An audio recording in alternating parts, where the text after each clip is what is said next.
medicines and all kinds of toxic substances.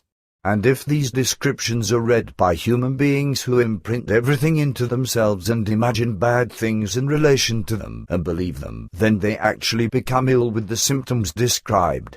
So, just through the might of the thoughts and their feelings, undesired side effects of medicines are invoked, which then corresponds to a nocebo effect.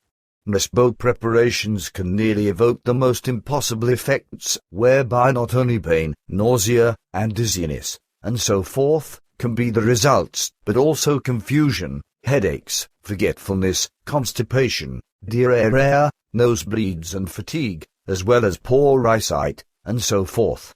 Contrasting with that, the placebo effect also functions to the same degree, when things which appear to be medications, and so forth, are thought to be good, positive and promoting of good health. Belief, imaginations and delusions have a monstrous might over the human being.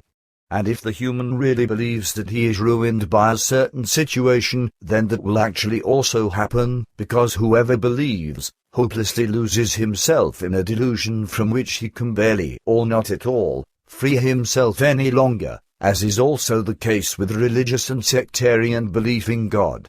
Especially human beings who have a deep religious or sectarian belief, as well as those who are anxious and plagued by worries, are susceptible to the nocebo effect. Religious and sectarian belief, as delusion, epitomizes a quite especially mighty nocebo preparation. Accordingly, the world of thoughts and world of feelings are directed such that everything happens as is assumed in the delusional belief. If the human being is observed, then one can determine that he is very strongly dependent upon optimism and pessimism and is therefore able to be influenced in relation to this. But optimism and pessimism are factors which also are expressed by means of the psyche. Consequently, placebo effects lead to positive liberations from burdens, while nocebo effects evoke reactions which burden the psyche. Therefore it is also the case that a placebo or nocebo effect can be evoked by the environment, the family, colleagues, parents and siblings, relatives, friends, acquaintances, doctors, psychologists, psychiatrists and also completely unknown persons. And this can happen without it being noticed by the human being who is impaired, or who profits therefrom.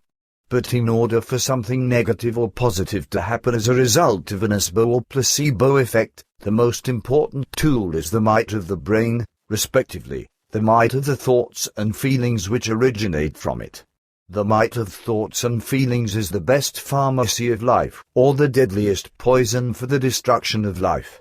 In the body of the human being, the thoughts and feelings are capable of setting the most diverse biological processes in motion, such as, for example, also the activation, or blocking, of the distribution of positive or negative neurotransmitters.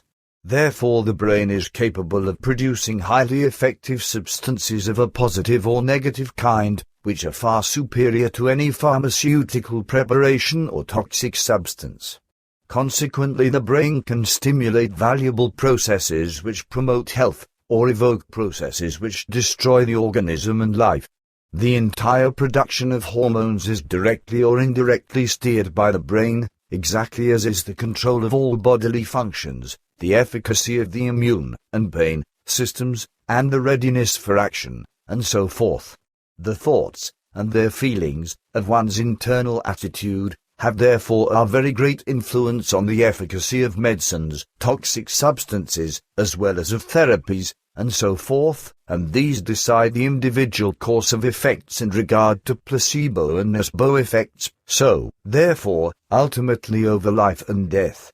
Thoughts, and their feelings, when they are observed in their origin, are truly only a mixture of chemicals and electrical circuits in the brain. These constantly evolve anew and change. So it also comes about that every region of the brain, which is associated with healing through thoughts and feelings, is correspondingly stimulated, as is the case with the dormant self-destruct mechanism which lies in wait for a suitable opportunity. Therefore it is also possible that negative, dark thoughts and feelings can kill a human being. Angst, delusional imaginings, belief, fear of death, hopelessness and panic unavoidably destroy the sensitive equilibrium of the human psyche and body, because they make everything ill. Those human expectations, which stem from good and bad thoughts and their feelings, have an incredible might, and form reality according to the nature of the thoughts and their feelings. The fundamental factor, which ultimately arranges everything, is the psyche, formed by the thoughts and feelings, the negative effects of which can actually kill the human being. Just as every biological death has its certain reasons, so indeed does death resulting from an nocebo effect also have its reason. With the human, angst, panic and thoughts and feelings, as a nocebo effect in regard to a danger, attack the immune system, respectively the body's protective shield. If angst and panic come about, then the control center in the brain switches and sends its own defense mechanism into the blood. The adrenaline level thereby increases tenfold and the immune system is stimulated into full performance. However, if this state is maintained for too long, if the negative expectations and the panic remain active for too long, then the burden becomes too great and the system becomes full of holes. It thereby becomes possible that bacteria, harmful substances and viruses break through into the body's own immune system and thus leave the organism helplessly at the mercy of the attackers. The nocebo effect is not only able to cause illnesses, rather it also measurably causes and worsens pain, so everything seems much worse than it really is. The noceb's pain code is a neurotransmitter with the name CCK, respectively, cholecystokinin. This is formed in the intestines as a result of angst and panic, and causes a pain reaction in the brain. This process can, that is to say, could, only be stopped by the neurotransmitter dopamine, but, as a rule, that is not possible when negative and bad expectations, and so forth, block the production of these protective transmitters. Consequently, angst becomes sheer pain.